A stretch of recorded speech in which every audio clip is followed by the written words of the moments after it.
सम्पूर्ण मित्रहरूमा हरिओम। यी हुन् हर्नियाको अवस्थामा गर्न मिल्ने सहज र सरल योगासनहरू। हर्नियाको अवस्थामा योग सावधानीपूर्वक गर्नुपर्छ।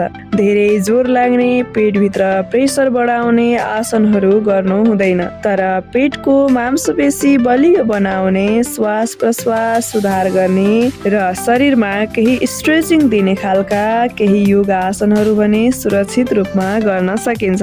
जस्तै वज्रासन, यसले पाचन सुधार गर्दछ, हर्नियामा लाभ पुर्याउँदछ, यसले पेटमा प्रेसर पार्दैन। अर्को रहेको छ मार्जरी आसन, पेटमा हल्का मालिस दिन्छ, मेरुदण्ड लचिलो बनाउँछ।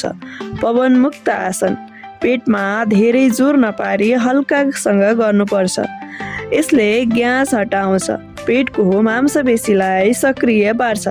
सुप्तबद्ध कोण आसन, पेट तथा जाँघमा हल्का स्ट्रेचिङ दिन्छन्। भुजङ्ग आसन, यसै गरी शव आसन रहेको छ। शव आसनले नर्भ सिस्टमलाई शान्त बनाउँछ। प्राणायाममा अनुलोम विलोम प्राणायाम गर्न सक्नुहुनेछ, तर प्रशिक्षकको सल्लाह अनुसार गर्नुभयो भने अत्यन्त राम्रो हुनेछ।